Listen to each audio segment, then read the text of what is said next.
باللہ من الشیطان اللعین الرجیم بسم اللہ الرحمن الرحیم الحمدللہ رب العالمین الصلاۃ والسلام علی محمد وآلہ الطیبین الطاہرین قال الامیر المؤمنین علیہ السلام احذروا القبر۔ امیر المؤمنین علی بن ابی طالب علیہ السلام نے فرمایا کہ قبر سے ڈرو،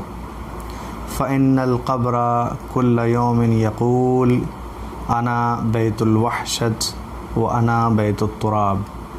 یہ قبر ہے ہر روز اپنے اندر دفن ہونے والے انسان سے مخاطب ہو کے کہتی ہے کہ میں وحشت کا گھر ہوں، میں مٹی کا گھر ہوں۔ امیر المومنین کا یہ ارشاد اور یہ قبر کے حوالے سے گفتگو کرنا اور آپ کا یہ فرمانا کہ قبر سے ڈرتے رہو، قبر کا خیال رکھو کہ قبر ایک مٹی کا گھر ہے، یہ ہمیں بہت ساری چیزوں کی طرف متوجہ کرتا ہے مولا کا یہ قول، اس لیے کہ ہر انسان وہ کسی بھی مذہب کا ہو، وہ کسی بھی خیال کا ہو، اسے ایک نہ ایک دن موت سے جا ملنا ہے۔ موت ایک انسان کے اوپر جب طاری ہوتی ہے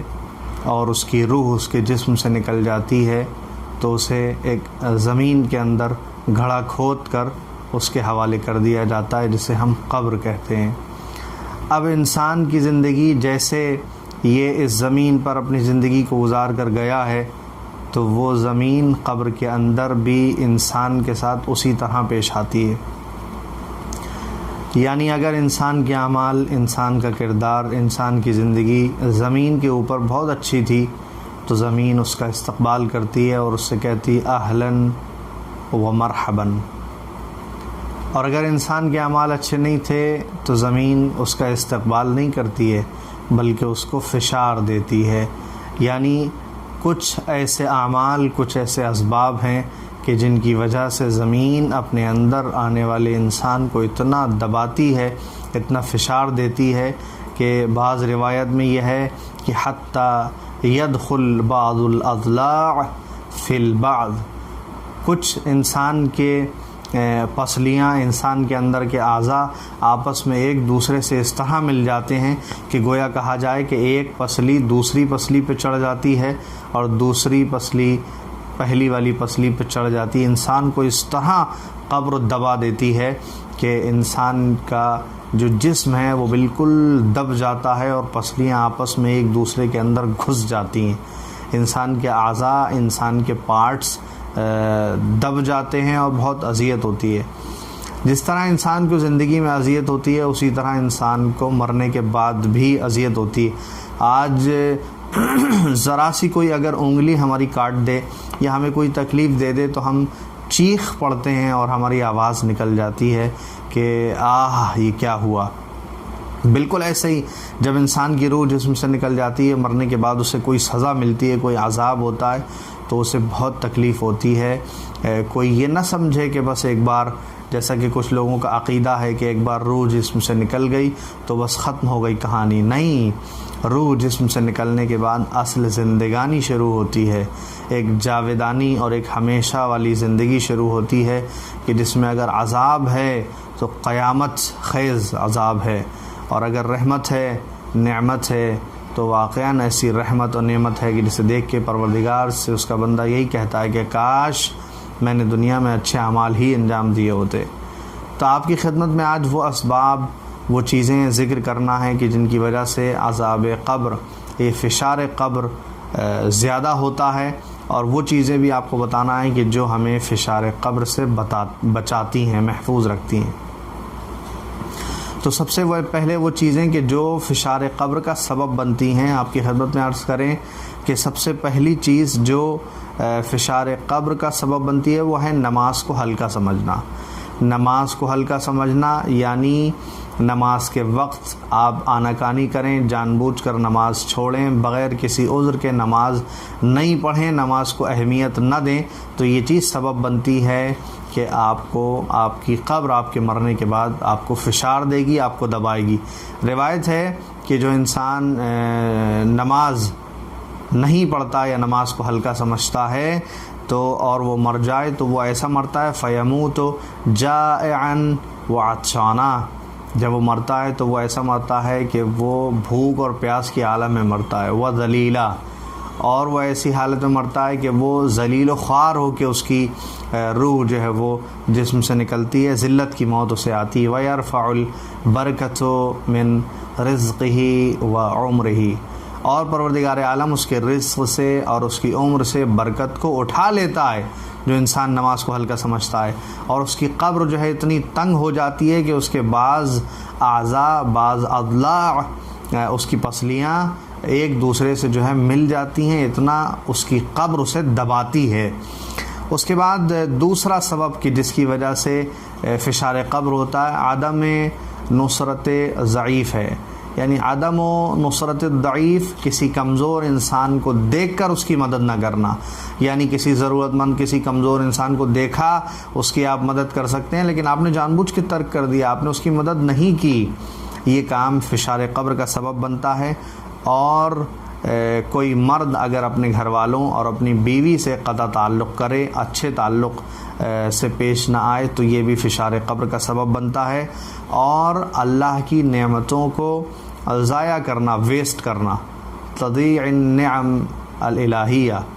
وہ نعمتیں جو پروردگار عالم نے ہمیں اس دنیا میں دی ہیں، ہم ان کی اہمیت اور ان کی اوقات نہیں سمجھتے ہیں۔ اللہ نے جو رزق ہمیں دیا ہے، جو نعمتیں ہمیں دی ہیں، ہم آدھا کھاتے ہیں، آدھا ویسٹ کرتے ہیں۔ وہ جسے ہم اسراف کر رہے ہیں، جسے ہم ویسٹ کر رہے ہیں، جسے ہم ضائع کر رہے ہیں، جسے ہم تباہ و برباد کر رہے ہیں، وہ کسی دوسرے کے کام آ سکتی ہے۔ وہ نعمت چاہے کوئی سی بھی نعمت ہو، اگر آپ اس کا غلط استعمال کر رہے ہیں، پروردگار نے آپ کو بے تحاشا، بے حساب نعمتیں دی ہیں اور نوازا ہے، تو اس کا مطلب یہ نہیں کہ آپ جب چاہیں جس چیز کو پھینک دیں گے، جب چاہیں آپ جس چیز کو اسراف کر دیں گے، نہیں، اللہ نے حساب رکھا ہے۔ اگر آپ اس کی نعمتوں کو یہاں پر ویسٹ کریں گے، اس کی نعمتوں کو یہاں پر برباد کریں گے، تو یہ فشار قبر کا سبب بنے گا۔ وسوء الخلق مع الاہل، کسی کا اس کے گھر والوں کے ساتھ بد سلوکی اور بد اخلاقی سے پیش آنا، یعنی اگر کسی کا اس کے بیوی بچوں کے ساتھ اخلاق اچھا نہیں ہے، ماں باپ کے ساتھ اخلاق اچھا نہیں ہے، گندی زبان استعمال کرتا ہے، گالی دیتا ہے، بدتمیزی کرتا ہے، تو یہ فشار قبر کا سبب بنتا ہے۔ مرنے کے بعد قبر اس کو دبائے گی۔ اس کے بعد التہاون بامر الطہارہ، طہارت اور پاکیزگی کے معاملے میں آپ اتنی سستی اور کاہلی کرتے ہیں کہ جب آپ پیشاب کرتے ہیں یا آپ جب بھی نجس ہو جاتے ہیں تو آپ جو ہے پاکیزگی کا خیال نہیں رکھتے۔ اگر پاکیزگی کا خیال آپ کے یہاں نہیں ہے تو یہ طہارت، جسے ہم اپنی نظر میں بہت چھوٹا سمجھتے ہیں، تو یہ بھی فشار قبر کا سبب بنتی ہے۔ ہمیں چاہیے کہ ہم پاکیزگی کا، طہارت کا بے پناہ خیال رکھیں۔ اس کے بعد غیبت اور چغل خوری، کسی کی پیٹھ پیچھے برائی کرنا یا کسی کی چغلی کرنا،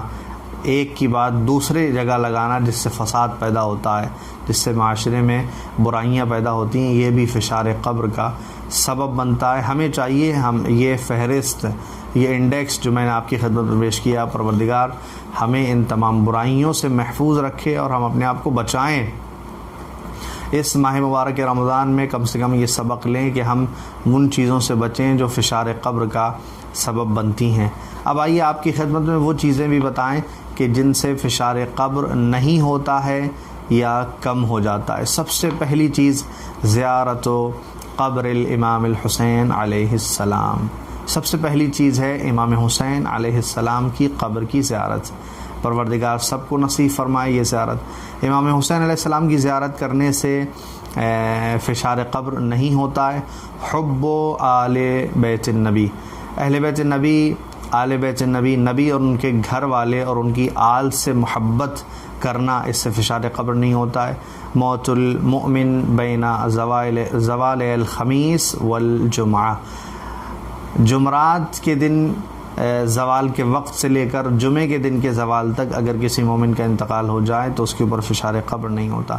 صلاۃ الوحشہ، اگر نماز وحشت پڑھیں تو فشار قبر سے محفوظ رہتے ہیں۔ مرنے والا انسان نماز شب کا پابند ہو تو فشار قبر سے محفوظ رہتا ہے۔ قراءۃ سورۃ التکاثر قبل النوم، چھوٹا سا سورہ ہے سورہ تکاثر، الہاکم التکاثر، یہ چھوٹا سا سورہ اگر آپ سونے سے پہلے ہر روز پڑھنے کی عادت ڈال لیں تو فشار قبر سے آپ کو بچائے گا۔ الاکثار بالصلاۃ علی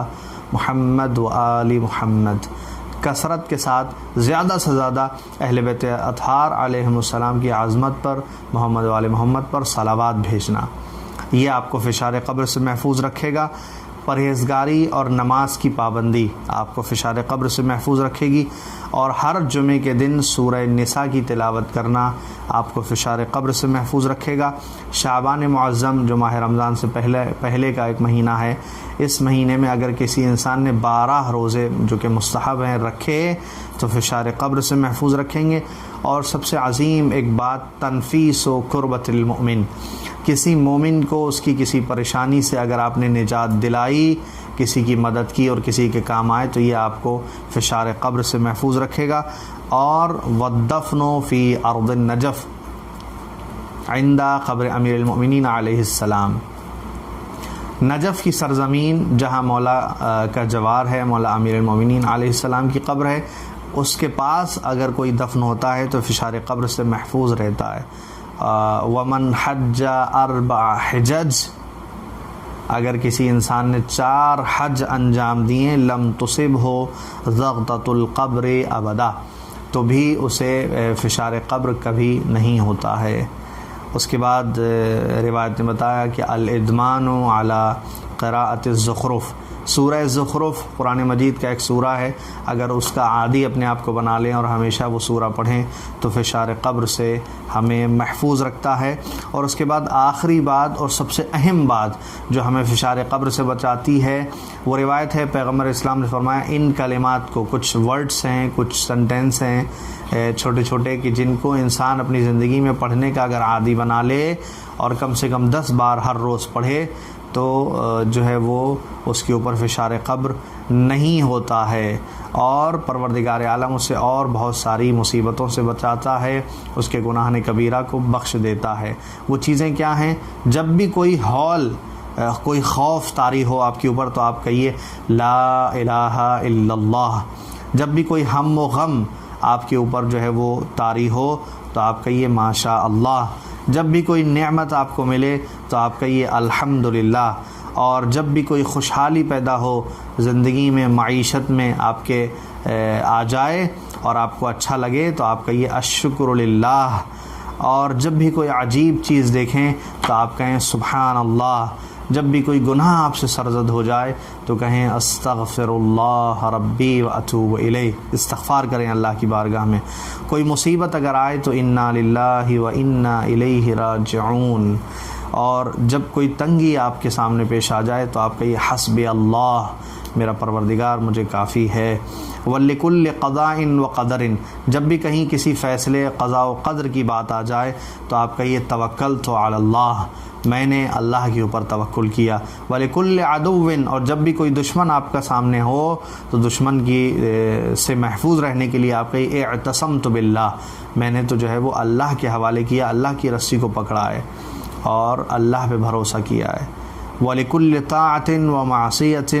لَا حَوْلَ وَلَا قُوَّةَ إِلَّا بِاللَّهِ الْعَلِيِّ الْعَظِيمِ، اور ہر اطاعت یا معصیت کے موقع پہ آپ کہیے لا حول ولا قوة إلا باللہ العلی العظیم۔ انشاءاللہ پروردگار ان تمام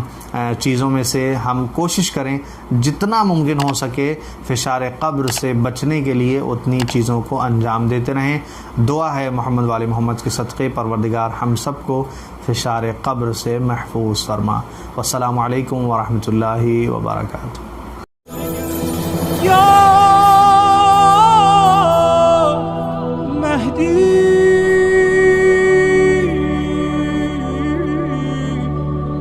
یا مہدی